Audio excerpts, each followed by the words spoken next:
90 के दशक में अपने बल से लालू प्रसाद यादव के सरकार को बनाने वाले शहाबुद्दीन साहब को अब लालू परिवार पूरी तरीके से इग्नोर कर रहा है। उनके परिवार को अब लालू परिवार का कोई भी सदस्य देखना तक नहीं चाहता और अब इसीलिए हिना साहब जो कि शहाबुद्दीन की पत्नी है वो अब बड़ा निर्णय लेने जा रही हैं। देखिए अंदर की खबर है कि शहाबुद्दीन साहब की जो पत्नी है हिना साहब अब वो जेडीयू की सदस्यता ले सकती हैं। जी हाँ, नीतीश कुमार की पार्टी में वो जाएंगी। इसके पहले भी बहुत खबर आई थी कि वो जेडीयू से बातचीत कर रही हैं या फिर चिराग पासवान की पार्टी लोजपा रामविलास में जा सकती है, लेकिन अब ये खबर जो है वो सामने आ गया कि हिना साहब अब जेडीयू की सदस्यता लेंगी। राजद से वो दूरी बना रही हैं।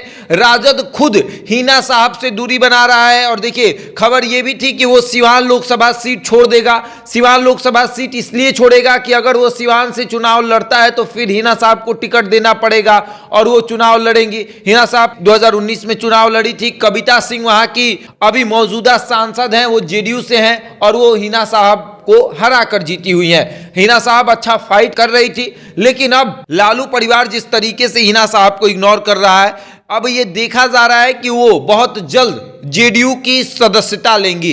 देखिए एक समय ऐसा था कि जब लालू प्रसाद यादव की सरकार नहीं बन रही थी तो अपने बल से शहाबुद्दीन ने लालू प्रसाद यादव को मुख्यमंत्री बनाया था। जब लालू प्रसाद यादव जेल जा रहे थे उस समय लालू प्रसाद यादव को यह डर था कि उनके विधायकों को कोई तोड़ लेगा, तब शहाबुद्दीन साहब ने उस डर को खत्म किया था। उन्होंने कहा था कि हमारे रहते कोई भी लालू प्रसाद यादव के विधायकों को नहीं तोड़ सकता, और हुआ भी वही। जनता दल से जुड़े शहाबुद्दीन साहब राजद तक रहे, लेकिन उसके बाद उनके निधन के बाद कोई भी उनके परिवार को पूछने तक नहीं गया। यहां तक कि लालू प्रसाद यादव अपने ससुराल गए, अपने घर गए, लेकिन शहाबुद्दीन के परिवार से मिलने नहीं गए।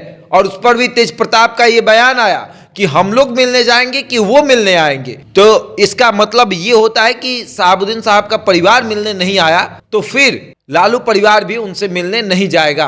तेजस्वी यादव गोपालगंज गए, वहां से 30 किलोमीटर की दूरी थी, लेकिन वो भी नहीं गए। उन्होंने भी कह दिया कि देखिए ये कानूनी मामला है। जब ओसामा की गिरफ्तारी हुई थी उस पर सवाल किया गया तेजस्वी यादव से, तो तेजस्वी यादव ने कहा कि देखिए ये कानूनी मामला है, इसमें हम नहीं पड़ेंगे। और उसके बाद पूरा मुसलमान जो है वो राजद से नाराज हो गया। खास करके सिवान से लेकर छपरा तक के जो भी मुसलमान हैं वो राजद से नाराज हो गए और अब नाराजगी इस कदर हो गई है कि पार्टी छोड़ने तक का निर्णय लिया जा सकता है। और बहुत जल्द हिना साहब जो हैं वो नीतीश कुमार से मुलाकात करेंगी और उनकी पार्टी जेडीयू की सदस्यता लेंगी। तो देखिए ये खबर पक्की है और अब बहुत जल्द हिना साहब जो हैं वो नीतीश कुमार से मुलाकात करने वाली है। यानी बात हो चुकी है। बात बस इतनी हो रही है कि 2024 चल रहा है, इसमें जो लोकसभा चुनाव होने वाले हैं इसमें उनको टिकट दिया जाएगा या फिर कुछ और उनके लिए किया जाएगा।